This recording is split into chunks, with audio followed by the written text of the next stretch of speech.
tirei de 10 no Enem. todas. Ué, mas olha, 10. Aquele trabalho pra Exatamente. fazer. Nossa, a gente tem que falar com os meninos. Vamos chamar eles. Tipo, urgente. Ô, gente, vamos sentar aqui pra gente ver sobre o trabalho de história? Bora?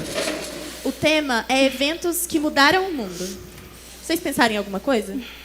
A gente podia fazer sobre a Segunda Guerra Mundial. Ai, será? Esse tema já foi feito 1000 vezes. E se fizermos sobre a reforma protestante? É um tema super legal e a gente pode aprender muito.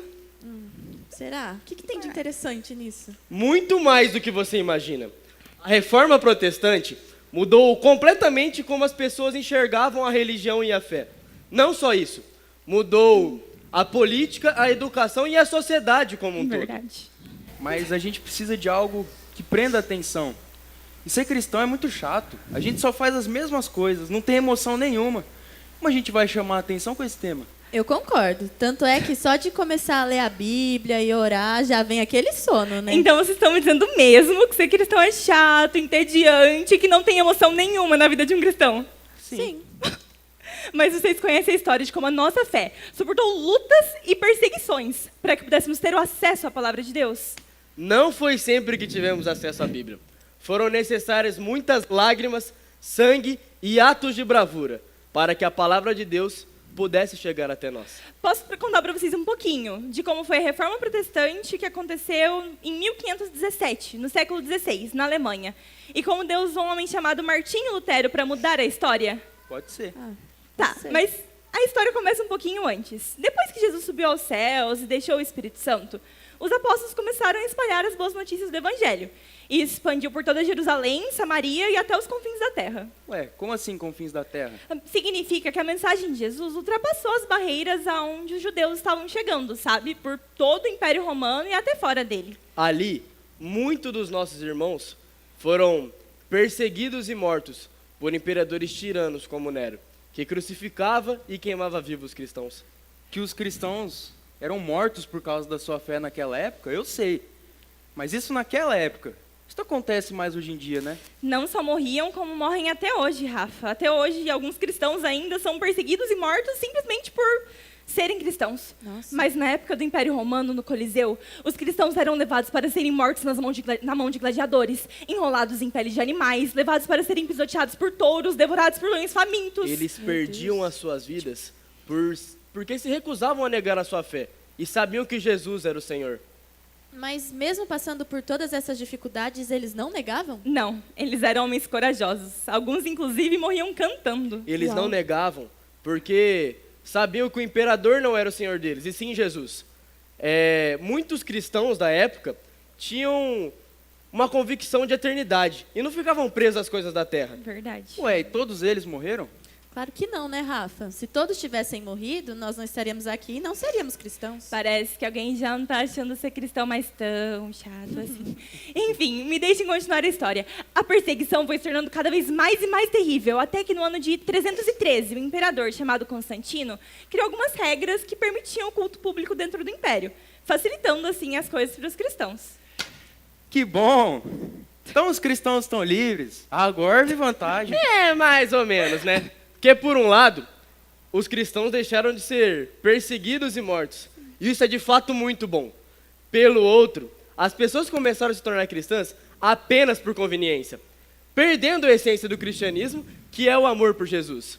Aí, muitas heresias começaram a entrar nas igrejas. Verdade. Mas o que são as heresias? Essa eu sei. Quero ver então. Heresias são mentiras que distorcem o evangelho a fim de enganar as pessoas. Finalmente acertou um, hein? Enfim, a igreja, então, foi se corrompendo cada vez mais e mais, até se tornar praticamente irreconhecível. E vocês querem saber o que aconteceu depois? Eu quero. quero. Bora. Então venham comigo que eu vou continuar contando a história para vocês.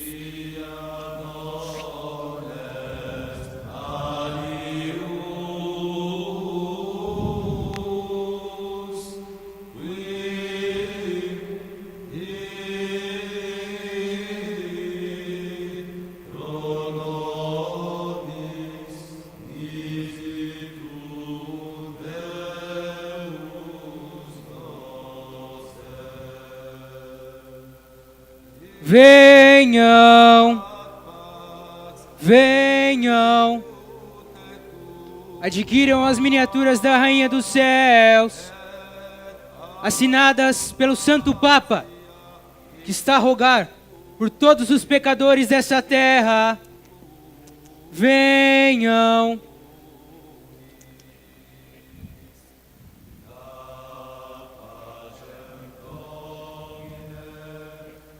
Olha só, Giovanni, eu acho que já vendemos o bastante. Na verdade, eu não acho que isso que estamos fazendo é certo. Além do mais, eu creio que essas não deveriam ser as nossas obrigações religiosas neste lugar. Olha, Lutero, o que importa é que nós já vendemos muito. Esse povinho é pobre, mas quando o assunto é religião... Santo Padre, eu preciso confessar os meus pecados. Eu não estou conseguindo ficar em paz com toda a opressão que eu tenho sentido e... Você não vê que estamos tratando de assuntos importantes? Você tem todos os santos para rogar por você. Peça algum deles. Se mesmo assim não for o suficiente, o bispo da catedral iniciará em breve a reunião de libertação da Fogueira Santa. Compareça e não esqueça de levar a bolsa de dinheiro para receber a bênção. Por que você falou dessa forma? Ela só queria se confessar e se sentir mais próxima de Deus. Sinto que não há penitências suficientes para o que estamos fazendo aqui. Esqueça as penitências. Só sei que muitos pecados requerem um complemento a mais, se é que você me entende. A igreja estava repleta de doutrinas estranhas que não estavam na Bíblia. Tradições humanas com peso igual ou superior às escrituras faziam parte da cultura religiosa da época. Mas eu não entendo. Por que as pessoas não podiam simplesmente conferir se que o que os padres estavam falando estava ou não nas Bíblias? Eles até poderiam, se eles tivessem acesso à Bíblia, mas não tinham. Apenas uma pequena parcela de líderes religiosos tinha acesso à palavra. Bastava o povo, então, acreditar nos ensinos deles. Porém, Jesus começou a levantar pessoas que tinham acesso à Bíblia para confrontar esses ensinos. Eles foram chamados de pré-reformadores. E logo um pouco após isso, Martinho Lutero surge na Alemanha. Ele foi um jovem religioso que sempre foi ensinado por seus pais a ter muito temor a Deus. Mas Lutero, por não saber exatamente quem era nosso Deus e o que ele fez na cruz por nós, acreditava que por ser um pecador, a única forma de não ser condenado era seguindo as leis de Deus totalmente. Lutero não conhecia a graça de Jesus e achava que deveria sofrer penitências, além de carregar um fardo imenso em suas costas. Eu acho que já está na hora das minhas orações. Eu vou fazer o meu jejum.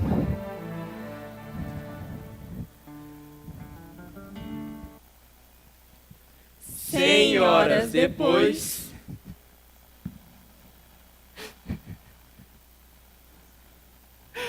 Eu ainda me sinto pecador. Eu creio que eu vou ter que me flagelar para me livrar do peso dos meus pecados.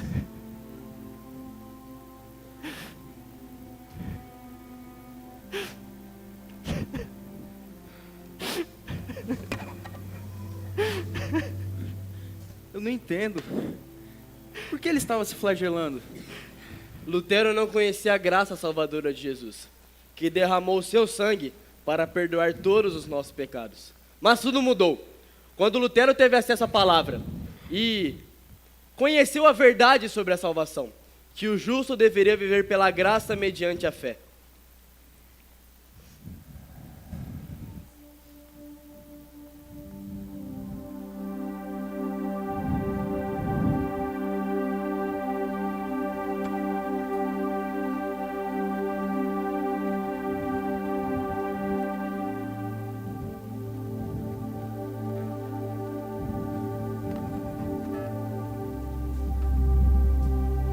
Romanos 1:17.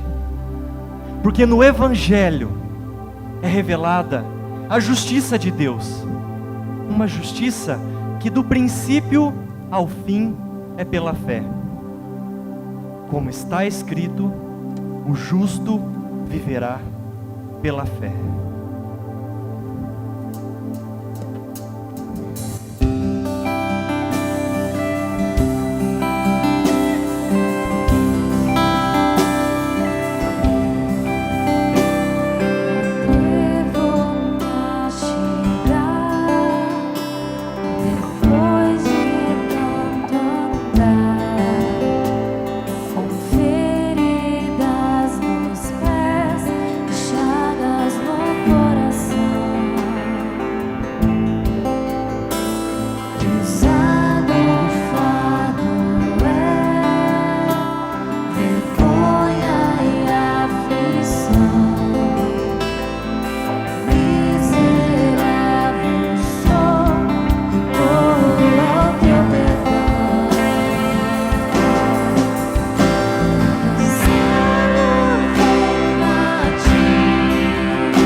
eu não preciso mais de penitências.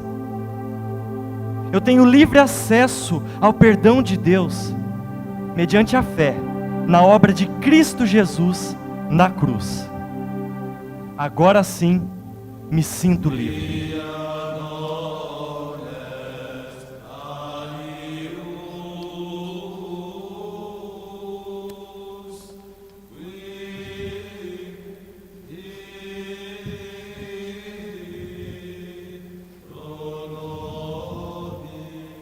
Venham. Venham. Não percam esta oportunidade. Venham e adquiram o perdão dos pecados de vocês e de seus familiares. Adquiram as santas indulgências assinadas pelo Santo Papa Leão X. Aqui temos indulgências para toda a família, para o seu pai, para o seu irmão falecido e até mesmo para os parentes mais distantes. Adquiram. Venham.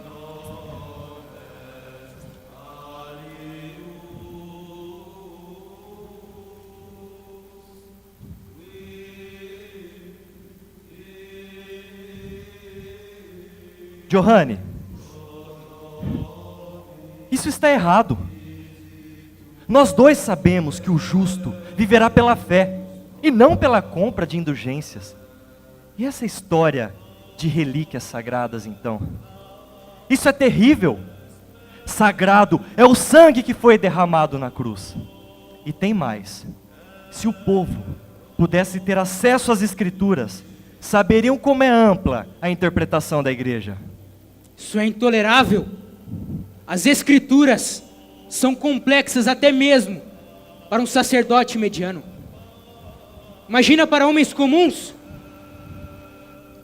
As indulgências são tradição estabelecida, que dão conforto para milhões de pessoas simples. Isso não se trata de conforto. Eu não quero conforto. Johanne, isso não se trata de conforto. O meu compromisso é com a verdade. Chega!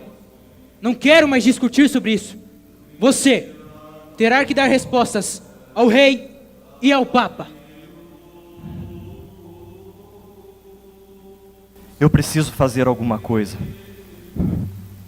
Sofia, isso me lembra aquela passagem em que Jesus se revolta no templo com o comércio, ao ponto de jogar para o ar as mesas e as cadeiras. Isso está lá em Marcos 11:17. Jesus disse: a minha casa será chamada casa de oração, mas vocês têm feito um esconderijo de ladrões.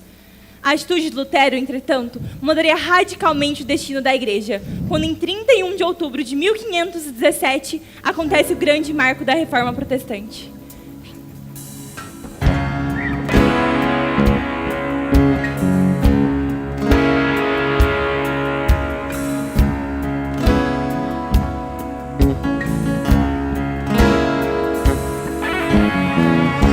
Estão tentando nos fazer pensar que por nossas boas obras chegaremos ao céu. Estão enlouquecendo ao ponto de falar que Deus precisa de rasas indulgências. Estão nos convencer que por nossa força braçal abriremos os portões. Estão perdidos e cegos ao dizer que tudo que Deus tem pra você é condição. Quando sobe e prega o que não interessa e diz que ganha mais aquele que oferta mais. E a verdade onde está? E a música em tudo e pouco tempo sobra para se pregar o que de fato importa. Estão aquecendo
Então Lutero pregou bem na porta da igreja de Wittenberg um manifesto, contendo as 95 teses contra as indulgências, que se resumem dizendo que Cristo requer tristeza e arrependimento pelo pecado e não a penitência. Lutero as fixou para um debate público, mas o que causou um grave problema foi que ele se colocou contra a liderança da igreja, que estava totalmente corrompida na época. Imagina você colocar a mão dentro de um formigueiro. Nossa, mas é óbvio que todas as formigas iriam atacar. E foi exatamente isso que aconteceu. Toda a liderança da igreja se colocou contra Lutero e convocou ele a comparecer diante do rei em um tribunal, para que Lutero respondesse a uma denúncia de heresia e negasse as suas teses. Lutero, então, recebeu a convocação. E mesmo com medo, chegou diante do povo e rasgou a bula papal de excomunhão, documento que intimava a comparecer para a temida Assembleia em Worms. O que ele fez?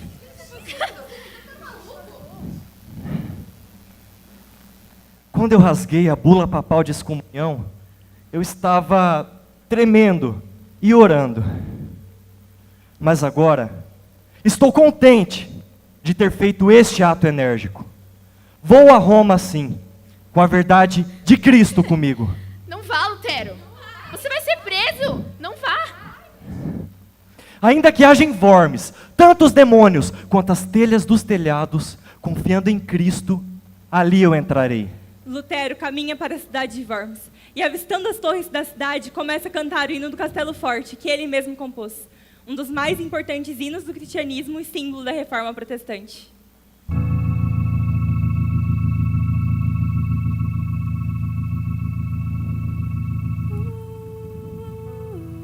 Castelo Forte é o nosso Deus, espada e bom escudo.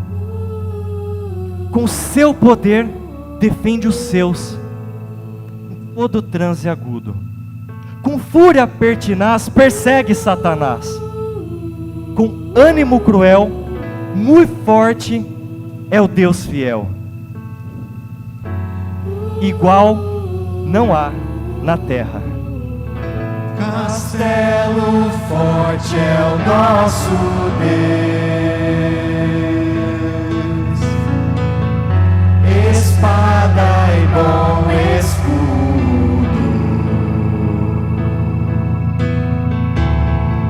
Com seu poder defende os seus em todo transe agudo.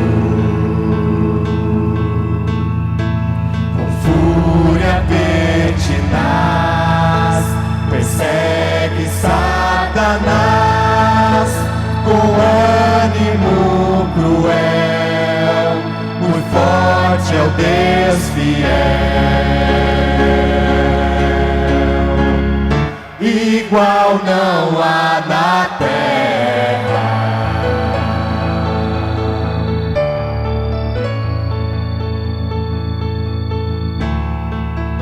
A força do homem nada faz, sozinho está perdido. Mas nosso Deus socorro traz em seu Filho escolhido.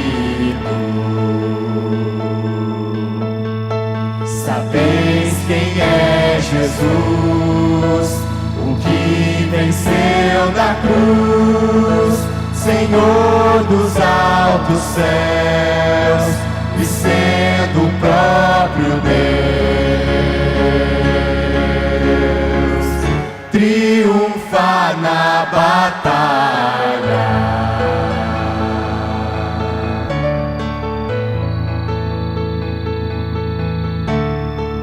Se nos quisessem devorar, demônios não contados,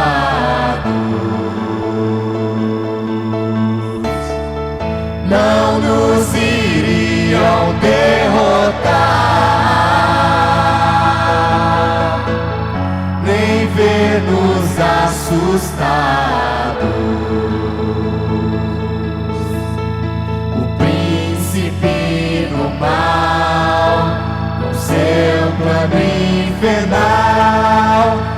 condenado está, vencido cairá. Por uma só palavra.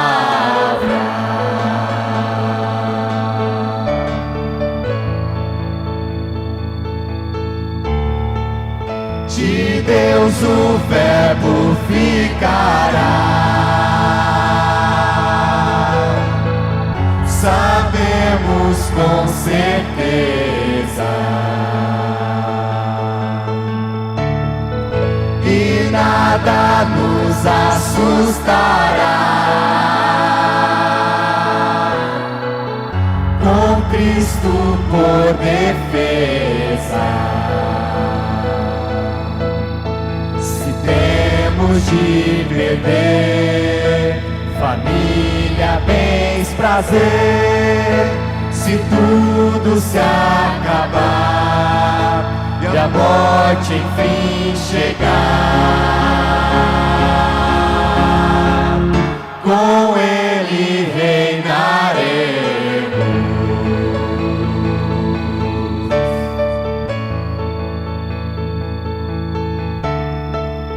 Castelo forte é o nosso Deus. Castelo forte é o nosso Deus. Castelo forte é o nosso Deus. Castelo forte é o nosso Deus.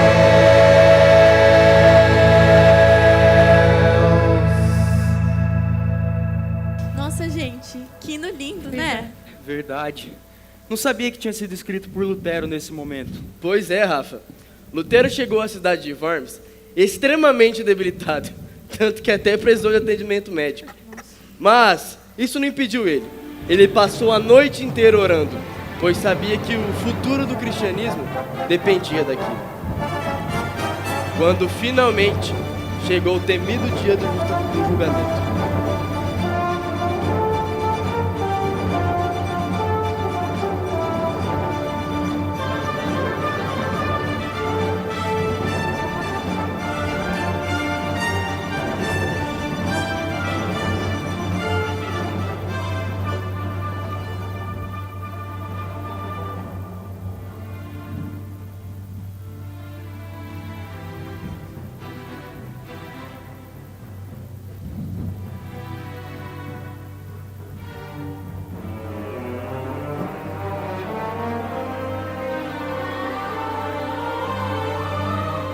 Martinho Lutero,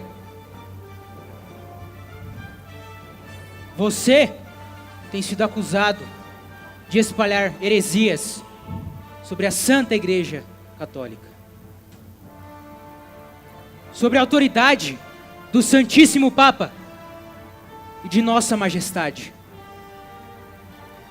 Heresias essas que estão se espalhando por todas as igrejas da Alemanha.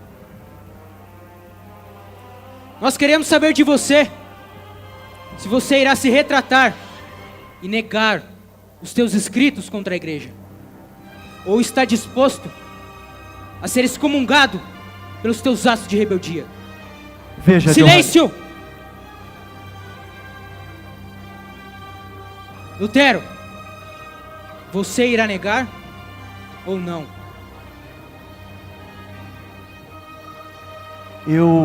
Eu preciso de uma noite para dar esta resposta.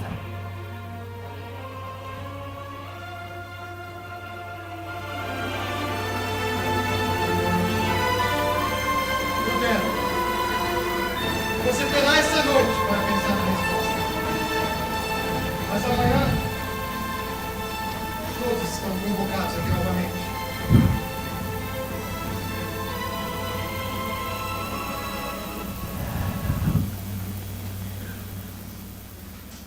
Os historiadores contam que depois que Lutero pediu aquela noite para pensar, ele não dormiu. Lutero teve naquela noite uma sensação tão profunda de batalha espiritual, que era como se o próprio Satanás estivesse contra ele o afligindo para que ele desistisse. Lutero, então, atira para o chão um objeto que estava em suas mãos e diz com ímpeto e coragem: Para trás de mim, Satanás! Você não tem parte comigo. A obra de Deus será realizada e nada impedirá.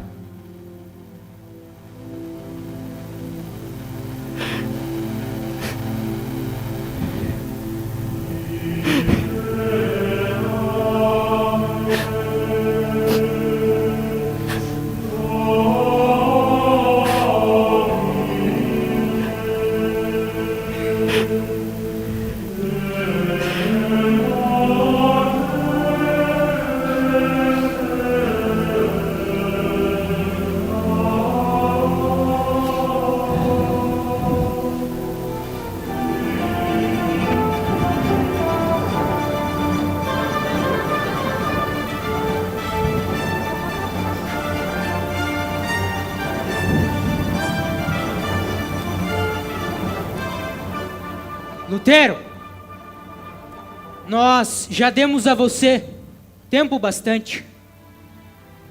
Majestade,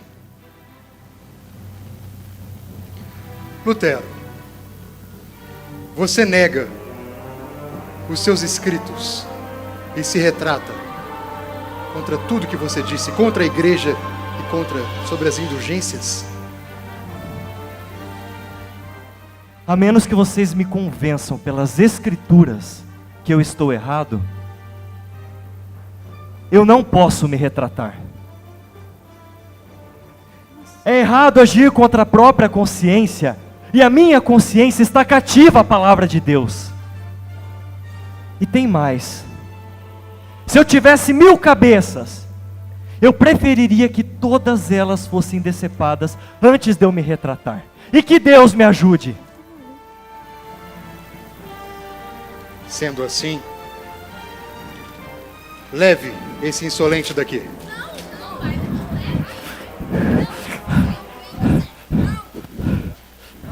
O que está acontecendo?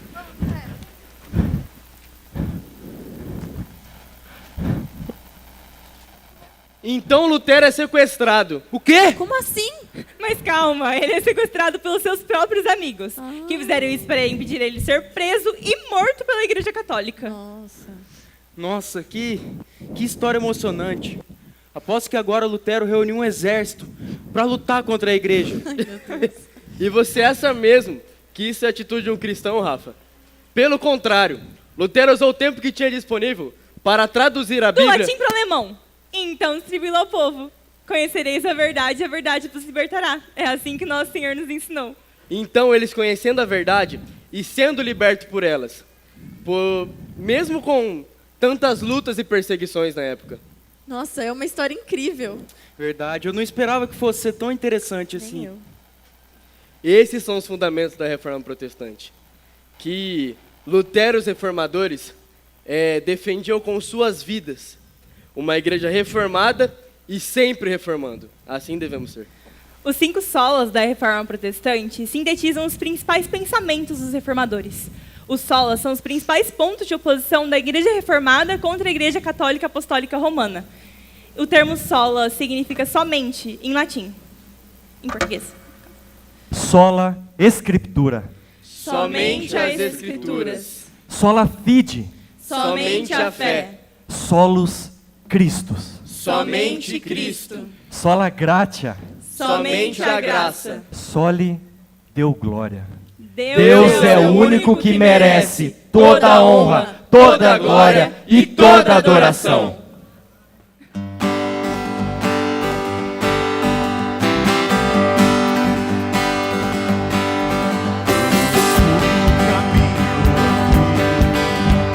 Angústia e o sofrer ao meu lado, fraco estou. O Eterno me ensina a ouvir, viver, morrer e ser condenado. Me fazem quem sou. Deus vivo que nos encontra. Tua cruz nos faz morrer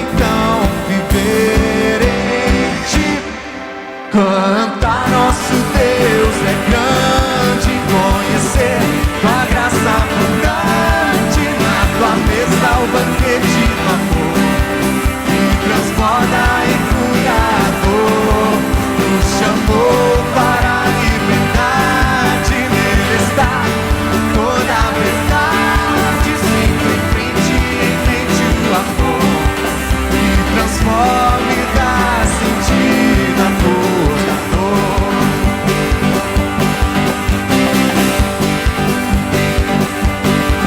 Nos coloca pra fora de nós, entender que não é nossa força que nos faz vencer, verdade que nos faz sonhar, depender da tua promessa que nunca falhou. Deus vivo que nos encontra, tua cruz nos faz morrer, então viver em ti. Cantar nosso Deus é grande, conhecer tua graça abundante, na tua mesa o banquete do amor, que transborda em cuidador, nos chamou para a liberdade, nele está toda a verdade, sempre em mente o amor, que transforma e dá sentido a toda dor. Oh, oh,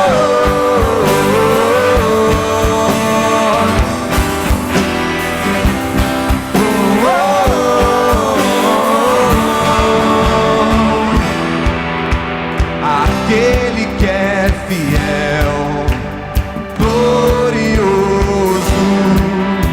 antes do tempo é poderoso, ao único Deus que nos guardará em Cristo Senhor, pra sempre. Amém. Cantar nosso Deus é grande, conhecer tua graça abundante, na tua mesa o banquete do amor, que transborda em cuidador, nos chamou para a liberdade, nele está toda a verdade, sempre em frente o amor, que transforma e dá sentido a toda dor.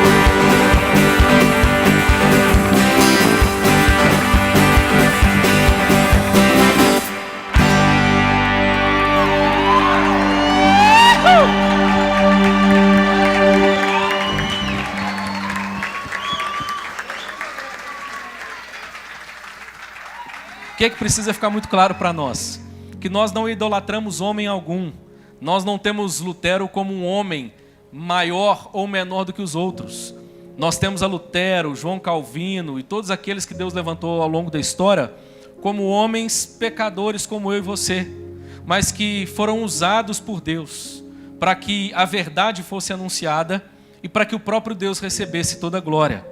Como eu disse lá no início, para nós a reforma protestante não é tempo de soprar a poeira dos livros, metaforicamente falando, não é tempo só da gente falar de coisa velha, na verdade é tempo da gente falar de coisa nova. Nós ouvimos aqui, inclusive, sendo mencionado que nós consideramos um dos grandes lemas da reforma, que é a ideia de uma igreja reformada sempre se reformando. E eu expliquei aqui, por exemplo, ao longo dessas semanas, que esse conceito para nós de reforma não é a ideia de alguém que, por exemplo, reforma a sua casa, o seu apartamento, para deixá-lo com uma nova decoração. Não é a ideia de fazer uma coisa diferente. Às vezes lá na sua casa, no seu apartamento, quando você quer dar uma cara nova, você de repente arranca uma parede, troca um piso, muda a cor da parede, compra algum acessório, você faz alguma coisa e dá uma imagem nova para a sua moradia. Não é esse o sentido de reforma. O sentido de reforma é de trazer de volta a forma. A figura ainda que seja pobre, mas a ideia é não de você fazer uma casa nova dentro daquela, mas você restaurar aquilo que ao longo do tempo foi se sujando, foi manchando, foi perdendo a beleza, e você agora traz de volta a sua essência. E os reformadores entenderam que isso não era só um movimento que Deus estava fazendo, uma ação de Deus na história naquele momento. Eles entenderam que assim foi no passado e continuaria sendo na história da igreja. De maneira muito breve, então, eu quero resumir para você o que nós falamos aqui sobre esses 5 solas. Nós começamos na primeira semana com o sola escritura. O texto que eu li aqui no momento de dízimo foi o texto base para a nossa reflexão. Toda a escritura é inspirada por Deus e útil. Você deve se lembrar do texto. Para o ensino, para a repreensão, para a correção, para a educação na justiça, a fim de que o homem de Deus seja perfeito e perfeitamente habilitado para toda boa obra. Através desse texto e de todos os outros que o cercam, falando sobre as Escrituras, o que nós mostramos? Que o sola escritura significa somente a Escritura, e é a ideia de que os cristãos protestantes, reformados, creem que somente a Bíblia é palavra de Deus inerrante e serve como norma para que nós possamos viver de maneira que Deus seja glorificado. Nós anunciamos com isso aqui, então, primeiro, que a Bíblia é a verdade. Nós falamos da veracidade das Escrituras. A Bíblia, para nós, não contém a verdade, mas ela é a verdade inspirada por Deus. E nesse ponto, não há nada que se compare às Escrituras. Qualquer opinião humana, qualquer tradição humana, qualquer concílio, ele deve estar debaixo das Escrituras e não o contrário. É a Bíblia que é para nós a norma de fé e de prática. Então nós anunciamos a veracidade das Escrituras. Nós falamos sobre a inerrância das Escrituras, que nós cremos que a Bíblia ela não erra, a Bíblia não entra em contradição. O princípio clássico, basilar de interpretação da Bíblia é: a Bíblia interpreta a própria Bíblia. Um texto mais claro lança luz sobre um texto mais difícil. Mas a palavra de Deus, então, é inerrante. Nós dissemos aqui também que a Bíblia é suficiente. Você não precisa de uma nova experiência. Você não precisa de uma nova revelação para que você conheça a Deus e a verdade de Deus. A Bíblia é suficiente para isso. A Bíblia contém tudo o que eu e você precisamos saber como cristãos para vivermos a nossa vida de maneira que Deus seja glorificado. E nós terminamos falando da perspicuidade das Escrituras, mostrando que a Bíblia é simples. A Bíblia não demanda que você seja um doutor para que você possa compreendê-la. Aliás, ao longo dos séculos, Deus tem revelado a sua sabedoria muitas vezes a pessoas tidas como incultas, mas que encontram na palavra de Deus a sabedoria que precisam para viver. A Bíblia podia, devia, e louvado seja Deus, ela está hoje na mão de todos os crentes, para que eles a leiam, para que eles a examinem e eles encontrem a verdade de Deus. Depois disso, nós anunciamos aqui para vocês o sola fide. A Bíblia então diz que porque pela graça sois salvos mediante a fé, e isto não vem de vós, é dom de Deus, não de obras para que ninguém se glorie. E Romanos 1,17, que foi o texto também mencionado, as boas novas revelam como Deus nos declara justos diante dele, o que do começo ao fim é algo que se dá pela fé. Como dizem as Escrituras, o justo viverá por fé. E eu lembro que eu falei algumas coisas aqui sobre fé. Entre elas eu mostrei que existem 3 maneiras de olhar para a fé, de se relacionar com a fé. Alguns veem a fé dentro de um pressuposto que nós chamamos de evidencialismo. São aqueles com uma tendência mais racionalista, que eles buscam evidências que comprovem que a Bíblia é a verdade. E quando eles encontram essas evidências, então eles se alegram. Está vendo? A ciência confirma as Escrituras. E muitas vezes eles baseiam a sua fé na evidência. Ao contrário disso, existem aqueles que baseiam a sua fé na experiência. E muitas vezes deixam a Escritura de lado para valorizar uma experiência que tiveram, como se essa experiência fosse superior às Escrituras. Nós mostramos que nós não somos nem evidencialistas, nem experimentalistas. Nós somos pressuposicionalistas. O que é isso? Primeiro nós recebemos fé. E porque nós recebemos fé, nós agora buscamos compreender. Olha que bonito, irmãos. Eu mostrei aqui, por exemplo, a origem da fé. A Bíblia diz que a fé não é algo que o ser humano desenvolve de si para si mesmo, mas é uma dádiva divina. A Bíblia diz que é Deus quem concede fé ao homem. Isso não vem de vós, é um dom de Deus. Mas eu mostrei também qual é o propósito da fé. O propósito da fé, primeiro, é aplicar nas nossas vidas, nos nossos corações, os efeitos da obra de Deus, da graça redentora de Deus. É pela fé que nós entendemos a nossa justificação diante de Deus. O que é a justificação? A declaração de que somos justos diante de Deus. Que eu expliquei aqui, Deus não imputa a justificação a nós. Deus nos declara justos. Não é que Deus pega alguém que é injusto e o torna justo. Não. Deus nos declara justos, porque outro pagou a dívida que eu e você tínhamos com Deus. E esse outro é Jesus Cristo. Logo então nós caminhamos para os solos Cristos. O texto que eu usei aqui, eu não vou lê-lo agora porque ele é grande. Ou o texto que eu mencionei, o Daniel também trouxe outras passagens aqui também. Foi Colossenses capítulo 1, do verso 13 ao 19. Para mim, um dos textos que eu acho mais belos da Bíblia. Nós costumamos dizer que é o texto mais cristocêntrico da Bíblia. O solos Cristos afirma que só Jesus é suficiente para a nossa salvação. O que eu mostrei aqui? Que muitas vezes o erro não está em negar a Jesus apenas, mas em querer acrescentar algo a Jesus. Infelizmente, muitas religiões fazem isso. Não, eu creio em Jesus, mas eu preciso fazer uma série de coisas para que eu seja salvo. Não, eu creio em Jesus, mas eu preciso guardar o sábado. Eu creio em Jesus, mas eu também, de vez em quando, me dobro diante de outras imagens e peço a elas que façam algumas coisas por mim. Eu creio em Jesus, mas eu também oro, porque eu acho que a mãe de Jesus intercede por mim, o que a Bíblia nunca disse.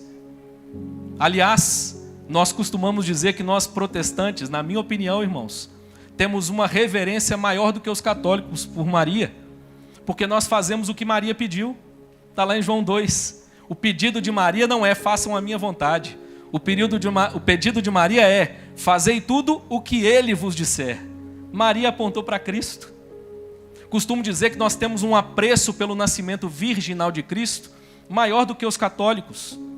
Porque quando os católicos dizem que Maria nasceu sem pecados, eles negam a necessidade do nascimento de Cristo de maneira como foi miraculosa por obra do Espírito Santo. Jesus nasceu da Virgem Maria por obra do Espírito Santo, justamente porque ele não é a herança de Adão nesse sentido.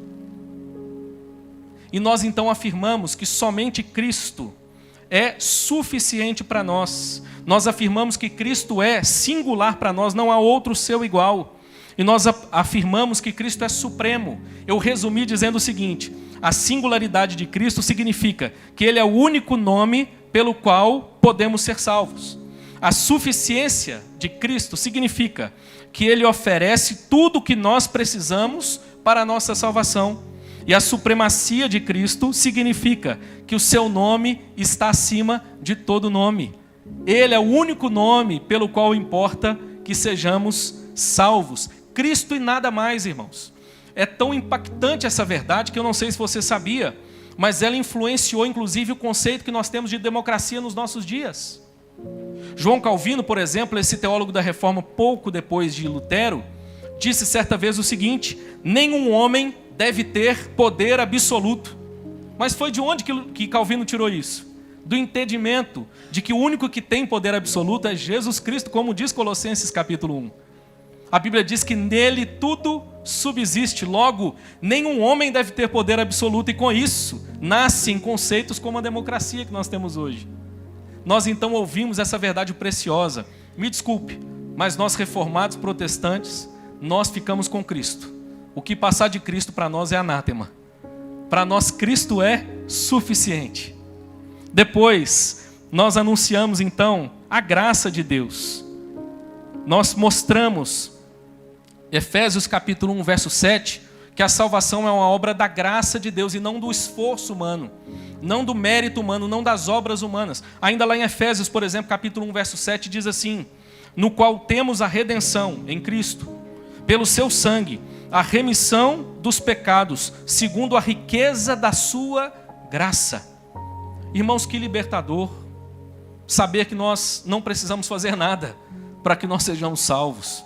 Nós somos salvos em Cristo Jesus pela fé, mas isso acontece de maneira graciosa. Quantas pessoas ainda se relacionam hoje, dentro das igrejas evangélicas às vezes, com esse relacionamento com Deus como se estivessem carregando um peso, um fardo, o tempo inteiro com medo do seu pecado, da sua desobediência, fazer com que ele seja separado, afastado de Cristo. O apóstolo Paulo então nos afirma, irmãos, de maneira poética e muito bela, que nada pode nos separar do amor de Deus. Anjos, principados, poderes, aflições, não, irmãos, nada, absolutamente nada, pode nos separar do amor de Deus, simplesmente porque Ele nos amou de graça. E finalmente, nós então anunciamos o quinto e último sola, o soli deo gloria, essa verdade preciosa e fundamental também da reforma protestante. Declara que somente Deus é digno de receber toda a glória. Com isso nós não estamos dizendo que, por exemplo, quando você se esforça, estuda, você se forma, por exemplo, e aí você fica feliz porque você concluiu um curso, que você não possa se alegrar, que você não possa ser parabenizado pelas pessoas. Mas o que nós estamos dizendo é que, no fundo, toda conquista humana é um ato divino. É Deus quem concede graça para que nós façamos todas as coisas. E tudo então deve convergir para a sua glória. Romanos 11:36, por exemplo, diz: porque dele, por meio dele e para ele são todas as coisas. A ele, pois, a glória. Diz Romanos 11:36. Nós mostramos que o soli deo glória, irmãos, foi muito importante primeiro, e continua sendo muito importante primeiro, para que vençamos a idolatria. Só Deus deve ser adorado. A palavra de Deus norteia o culto da igreja. E o que a palavra de Deus nos mostra é que só Deus é digno de receber toda a adoração. Mas eu alertei a igreja aqui, inclusive, acerca de um perigo. Muitas vezes nós criticamos aqueles que forjam uma imagem de escultura e adoram aquela imagem, mas não percebemos que a idolatria, às vezes mais sofisticada, alcançou o nosso coração. Quando idolatramos o dinheiro, quando idolatramos o sexo, quando idolatramos o nosso prazer, quando idolatramos os nossos sonhos, os planos que nós traçamos para a nossa própria vida, não percebemos que nós estamos retirando a glória que deveria ser dada a Deus e colocando sobre outra coisa. Sabe qual que é o grande problema? Primeiro, que isso é uma ofensa a Deus. Segundo, que a coisa não vai satisfazer o coração do homem. Nós só encontramos plena satisfação em Deus. E é por isso que nós damos a Ele toda a glória. Nós não buscamos glórias para nós. Nós devolvemos a Deus toda a glória. Eu mostrei que o soli deo glória vence, por exemplo, a desesperança. Em um mundo onde nós contemplamos tantos problemas, tantos males, tantas dores, tanto sofrimento, o soli deo glória é um lembrete de que há um Deus que já contém toda a glória em si. E mesmo num mundo caído, Ele tem agido de maneira a manifestar a sua glória. Eu lembro que eu disse algo também aqui que eu ouvi há uns anos atrás e me fez pensar bastante. Alguém me fez a seguinte pergunta: por que Cristo morreu? E a minha resposta no meu coração, porque ela não foi para os lábios, provavelmente foi a mesma que você pode ter tido aí no seu coração nesse momento. Ora, Cristo morreu para salvar os pecadores. E eu fui levado a entender pelas Escrituras que, de fato, Cristo morreu para salvar pecadores. Mas esse não foi o principal propósito da morte de Cristo. Sabe qual foi o principal propósito da morte de Cristo? A glória de Deus. Olha o que o próprio Cristo diz. Deixa eu só achar o texto. Lá no Evangelho de João, no capítulo 17, nos primeiros versos, quando ele rumava para a crucificação, ele orando disse o seguinte a Deus o Pai: tendo Jesus falado estas coisas, levantou os olhos ao céu e disse: Pai, é chegada a hora. Glorifica a teu Filho, para que o Filho te glorifique a ti. Assim como lhe conferiste autoridade sobre toda a carne, a fim de que ele conceda a vida eterna a todos os que lhe deste. E a vida eterna é esta, que te conheçam a ti, o único Deus verdadeiro, e a Jesus Cristo a quem enviaste. Eu te glorifiquei na terra, consumando a obra que me confiaste para fazer. E agora, glorifica-me, ó Pai, contigo mesmo, com a glória que eu tive junto de ti, antes que houvesse mundo. Isso é tão transformador, irmãos. Nos faz entender que tudo que nós fazemos deve ter como alvo a glória de Deus. E é libertador. Porque se o alvo é a glória de Deus, ainda que não haja a glória dos homens, o nosso coração encontra paz, tranquilidade, sossego. Há muitas coisas que são feitas para a glória de Deus nessa vida, irmãos, que nós não colheremos o seu fruto, o seu resultado, mas o veremos na vida eterna. Apocalipse diz que o nosso Deus conhece as nossas obras. Não há nada que nós façamos que passe despercebido aos olhos de Deus, desde que as façamos para a glória de Deus. Somos lembrados, por exemplo, que até mesmo a aflição que nos alcança é um instrumento da glória de Deus. Perceba, é óbvio, nós também testemunhamos das bênçãos que alcançamos, e nisso Deus é glorificado. Quando de repente você alcança o favor de Deus em uma área específica, uma enfermidade que foi curada, um bem que você almejou e de repente agora você o tem, Deus é glorificado nisso. Mas Deus é ainda mais glorificado quando nós, no meio da provação, da adversidade, permanecemos confiando em Deus e vivendo para a sua glória. Apontamos não para a nossa fragilidade, mas para o poder do Deus a quem nós servimos. Meu irmão, está distante do cenário de muitas igrejas evangélicas hoje, onde as pessoas estão indo atrás de bênçãos. Nós não estamos aqui para receber uma bênção, nós estamos aqui para devolver uma glória. A glória que Deus é digno de receber, seja no meio da bonança, seja no meio da aflição, porque afinal de contas, todas as coisas cooperam para o bem daqueles que amam a Deus. E eu quero então terminar te dizendo o seguinte: porque é importante para nós tratar desse assunto ainda hoje, porque nós entendemos que o mesmo Deus continua agindo na história. Nós entendemos que na medida que nós nos voltamos para aquilo que é o simples, fundamental da fé, nós percebemos o agir de Deus na nossa geração. É interessante que nós ouvimos aqui, você viu aí a porta da Catedral de Wittenberg, né? Nós vimos aqui aquilo que Deus fez na história de Lutero e de alguns ali no seu entorno. Mas, meu irmão, nunca se esqueça disso. O nosso Deus sempre atuou na história. E assim como ele fez na vida de Lutero, ele continuou levantando homens e mulheres e usando para a sua glória. Nós estamos aqui falando de 1517. Mas perceba, passou essa geração do século XVI, com Lutero, Calvino, Zwinglio e tantos outros. Mas Deus continuou atuando na história. Deixa eu te dar um exemplo. Século XVIII, nós ouvimos Deus levantar homens e os usar de maneira poderosa, como Jonathan Edwards, como John Wesley, seu irmão Charles Wesley, George Whitefield, homens que Deus usou poderosamente. Deixa eu te contar uma coisa, detalhe aqui de uma biografia de Wesley. John Wesley, que viveu no século XVIII, dizem que ele pregou mais de 30 mil sermões. Viajava em média 90 quilômetros a cavalo diariamente para pregar o evangelho nos diversos rincões. Certa vez respondeu sobre qual era a sua paróquia, que o mundo era a sua paróquia.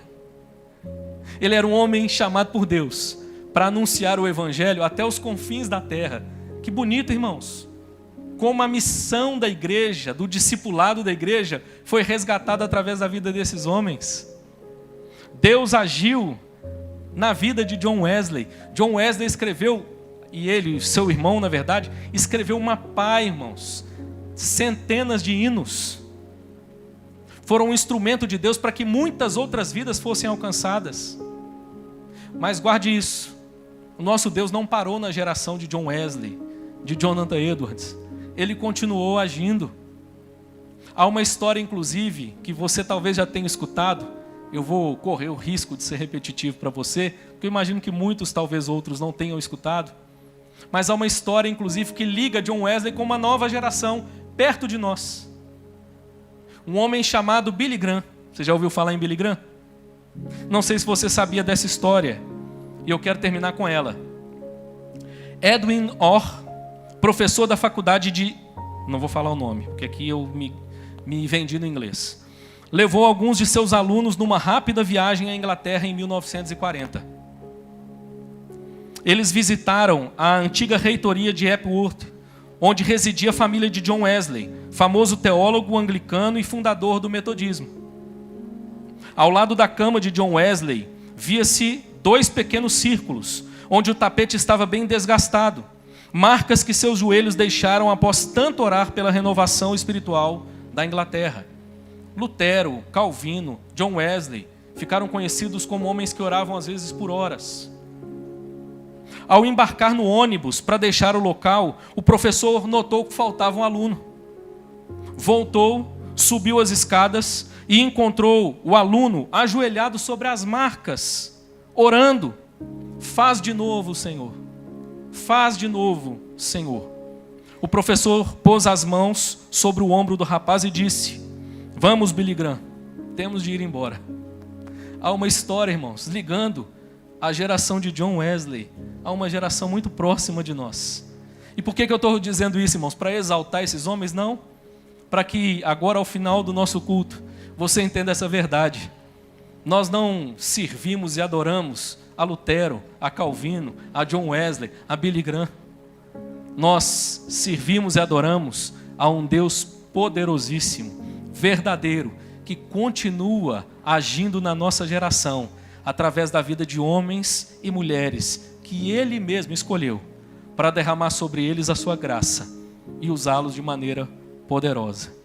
Igreja reformada, sempre se reformando. Que Deus nos dê a graça, irmãos, para que a IPVO, para que você que nos visita, estejamos entre essas vozes, ainda que às vezes parecendo que falamos no meio de uma multidão de vozes no sentido contrário, mas que sejamos a voz que continua afirmando que somente a fé, somente a Escritura, somente Cristo, somente a graça, somente Deus deve receber toda a glória. Eu quero orar com você então para nós encerrarmos, agradecendo a Deus. Não sei quanto a você, mas eu me sinto privilegiado demais em poder entender essas verdades e me curvar não apenas a essas verdades, mas ao Deus dessas verdades. Amém, meu irmão? Quero te convidar a se colocar de pé, em nome de Jesus. Quero te dar uns poucos segundos apenas para meditação. Quem sabe não é uma noite de você pensar sobre a sua vida e sobre como ela precisa ser reformada. Talvez você já venha pensando sobre isso. O problema é que você ainda não sabia como fazê-lo. Nessa noite nós fomos lembrados que essa não é uma obra nossa. Essa é uma obra divina. Ela não está baseada no nosso mérito, mas na graça dele. Talvez você ouviu sobre fé e pensou consigo mesmo: mas eu me considero um homem de tão pouca fé. Talvez você tenha até mesmo orado dizendo: Senhor, eu queria ter essa fé. Eu quero te dizer que essa oração já é uma evidência de que Ele tem posto fé no seu coração. Quem sabe a sua vida começou a ser entulhada de muitas falsas esperanças. Talvez os seus objetivos nessa vida foram camuflados com a sua fé e você não percebeu que pouco a pouco você tirou a centralidade de Cristo e colocou a centralidade de você mesmo na sua vida, querendo buscar os seus sonhos, os seus planos, as suas realizações. Eu tenho que te dar uma notícia triste. Ainda que você as conquiste, elas não te satisfarão. Mas eu posso te dar também uma notícia feliz. Se você colocar sua satisfação em Cristo, você será plenamente satisfeito diante de Deus. Quem sabe você tem vivido a vida buscando glória para si. Você tem se esforçado excessivamente, mais do que deveria. Afinal de contas, essa é a única forma de receber a glória dos homens. como é libertador saber nessa noite que nós não precisamos disso. Na verdade, o que nós precisamos é servir a um Deus que é digno de toda glória, seja com o nosso trabalho, com a família, com tudo que nós temos e somos. Quero te dizer que essa pode ser a sua noite, quem sabe, de orar ao Senhor, ao exemplo dessa história que terminamos. Senhor, faz de novo. E de repente experimentar dos feitos de Deus na sua própria vida. Senhor Deus, nós te adoramos, bendizemos o teu nome, te agradecemos por essa mensagem tão preciosa. Mais do que contar a história da reforma, nós nos voltamos para a história da tua palavra, para como o Senhor agiu e age na história. E nesse momento então colocamos as nossas vidas no teu altar, pedindo ao Senhor que nos ajude, Senhor, que a nossa confiança acerca da verdade esteja depositada na tua palavra e não em nenhuma outra suposta verdade. Senhor, nos ajude para que possamos ver a fé sendo aumentada nas nossas vidas. É um dom do Senhor. Nos ajude, Pai, para que Cristo e somente Ele seja central nas nossas vidas e nos nossos corações. Que Ele seja suficiente para nós, que nele nós encontremos a nossa satisfação, o nosso prazer, a nossa alegria. Nos ajude, Senhor, para que a Tua graça seja percebida no nosso viver.